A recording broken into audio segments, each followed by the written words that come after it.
Hello dear HSC 2024 অর্থনীতি পরীক্ষার্থীরা কেমন আছো? আশা করছি প্রত্যেকেই অনেক ভালো আছো। আজকে আমরা যে টপিক নিয়ে কথা বলবো সেটি হচ্ছে তোমাদের দশম অধ্যায়ের অর্থনীতি প্রথম পত্রের মুদ্রা ও ব্যাংক নিয়ে। মুদ্রা ও ব্যাংক নিয়ে যত ধরনের কোয়েশ্চেন আছে আমি প্রত্যেকটা কোয়েশ্চেনের সলিউশন ক্লাস তোমাদেরকে দিয়ে দিব ইনশাআল্লাহ। তো আজকে প্রথম ক্লাস হচ্ছে গিয়ে তোমাদের মুদ্রার মূল্য বলতে কি বোঝায়। আমরা এই টপিক বা এই কনসেপ্টটা খুব ভালো করে কিন্তু আমাদেরকে বুঝতে হবে, আদারওয়াইজ আমরা কিন্তু খুব সুন্দর করে পরীক্ষার খাতায় লিখতে পারবো না। তাহলে এখন আমরা বুঝি যে মুদ্রার মূল্য বলতে মুদ্রার যে একটা ক্রয় ক্ষমতা আছে, একটা যে ক্রয় ক্ষমতা আছে সেটাকে কিন্তু বোঝায়, ঠিক আছে? তাহলে মুদ্রার কিন্তু নিজস্ব কোনো মূল্য নেই, এটা কিন্তু ডিপেন্ড করে দ্রব্যের উপর। কি করে? দ্রব্যের উপর। মানে একটা মুদ্রা মানে কি আমি তোমাদেরকে বোঝাই যে মুদ্রার কিভাবে নিজস্ব কোনো মূল্য নেই। ধরলাম আমার কাছে 1000 টাকা আছে। কত আছে?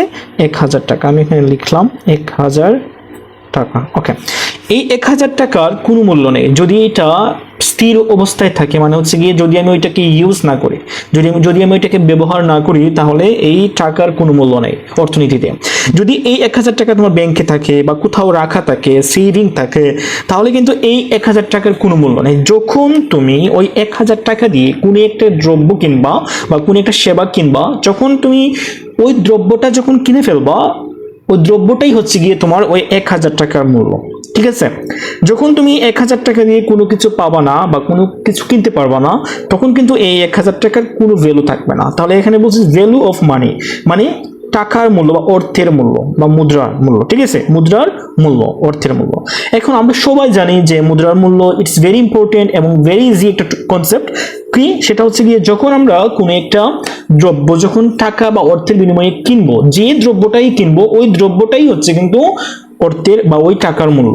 যেমন আমি 1000 টাকা দিয়ে যদি আমি কি কিনি, যদি একটা জামা কিনি, ঠিক আছে? যদি একটা জামা কিনি, তাহলে ওই জামাটাই কিন্তু হচ্ছে মূল্য, মানে ওই 1000 টাকার মূল্য বা ভ্যালু হচ্ছে জামা। আচ্ছা, আপনার নিজস্ব ভ্যালু কি? আপনাকে যদি কেউ সম্মান না করে তাহলে আপনার কোনো মূল্য নেই, মানুষ হিসেবে কোনো মূল্য নেই। তাহলে যখন আপনাকে কেউ মূল্য দিবে, সম্মান করবে, ওই সম্মানটাই হচ্ছে আপনার মূল্য। সেম একইভাবে আমরা কি করব, এই টাকার যে মূল্যটা ওইটা আমরা ওইভাবেই কিন্তু ডিফাইন করব বা এক্সপ্লেইন করব। যে যখন কোনো একটা অর্থ বা যে কোনো পরিমাণ অর্থ দিয়ে যদি আমরা কোনো একটা দ্রব্য কিনি বা যাই কিনি, ওইটার বিনিময় হিসেবে, ঠিক আছে? মানে 1000 টাকার বিনিময়ে আমি জামা কিনলাম, ওই জামাটাই হচ্ছে আমার 1000 টাকার মূল্য। দ্যাটস ইট, আর কিছু না। তাহলে আমরা খুব সুন্দর করে বলতে পারি যে মুদ্রার মূল্য বলতে মুদ্রার ক্রয় ক্ষমতাকে বোঝায়। সত্যি বলতে মুদ্রার কোনো নিজস্ব মূল্য নেই। মুদ্রা দ্বারা বিভিন্ন দ্রব্য সামগ্রী ক্রয় করা হয়। আমরা জানি যে মুদ্রা দ্বারা বা অর্থ দ্বারা বিভিন্ন দ্রব্য সামগ্রী ক্রয় করা হয়। এজন্য মুদ্রার মূল্য দ্রব্য সামগ্রীর মাধ্যমেই কিন্তু প্রদান করা হয়। তার মানে কি, আমরা এই যে মুদ্রার যে মূল্যটা ওইটা আমরা দ্রব্য সামগ্রীর মাধ্যমে প্রদান করে। যেমন আমি যদি ক্রেতা, আমি যদি 1000 টাকা দিয়ে বা 500 টাকা দিয়ে বা 2000 টাকা দিয়ে বা যে কোনো পরিমাণ টাকা দিয়ে যদি কোনো একটা দ্রব্য বিক্রেতার কাছ থেকে কিনি, তাহলে ওই বিক্রেতা আমাকে ওই টাকার বিনিময়ে আমাকে যে পণ্য বা দ্রব্যটা দিবে ওইটাই কিন্তু সে আমাকে মূল্যায়িত করলো, আমার ওই টাকাকে মূল্যায়িত করলো, ঠিক আছে? বা ইভালুয়েট করলো আমার ওই টাকাকে দ্রব্যের দ্বারা বা পণ্যর দ্বারা বা সেবার দ্বারা। সেটাই যদি আপনি ডাক্তার দেখাতে গিয়ে যদি 1000 টাকা ভিজিট দিয়ে একটা প্রেসক্রিপশন মানে ওইটা যদি আনতে পারেন, তাহলে ওই প্রেসক্রিপশনটাই হচ্ছে কিন্তু আপনার মানে ওই যে 1000 টাকা ভিজিট দিয়েছেন ওইটার মূল্য, ঠিক আছে? আপনি 2000 টাকা দিয়ে প্রেসক্রিপশন ওটা হচ্ছে কি এডিশনাল। এখানে আপনি যখন 2000 টাকা দিয়ে প্রেসক্রিপশন দিয়ে ওষুধ কিনবেন বা মেডিসিন ক্রয় করবেন, ওই মেডিসিনটাই হচ্ছে কিন্তু আপনার 2000 টাকার মূল্য। আই থিঙ্ক আমরা খুব সুন্দর করে ব্যাখ্যা দিতে পারবো।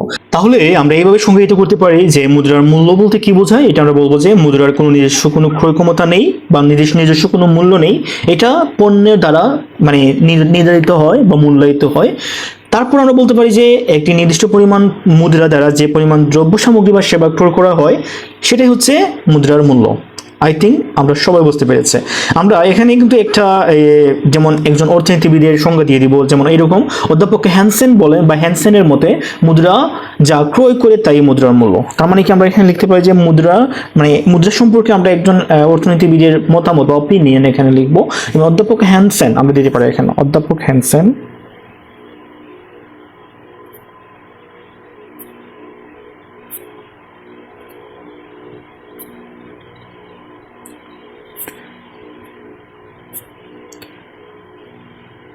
অধ্যাপক হ্যানসেনের মতে, ঠিক আছে? অধ্যাপক হ্যানসেনের মতে তিনি বলেন যে মুদ্রা ঠিক আছে, মুদ্রা বা যা ক্রয় করে, মানে একটা মুদ্রা যা ক্রয় করে তাই মুদ্রার মূল্য। তার মানে কি, মুদ্রা যা ক্রয় করে।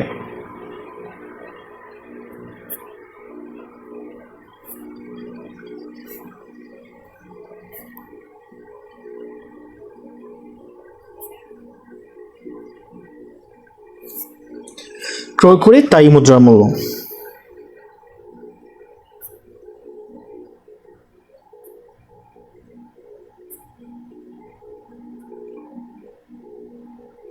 দ্যাটস ইট, এই লাইনটা আমরা দিয়ে দিব।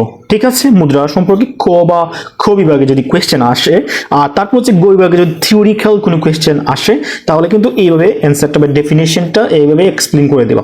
আই হোপ আমরা প্রত্যেকেই বুঝতে পেরেছি। যদি বুঝে থাকো তাহলে অবশ্যই ভিডিওটি লাইক কমেন্টস করবা এবং অবশ্যই সবার মাঝে পৌঁছে দিবা, ফলো করবা।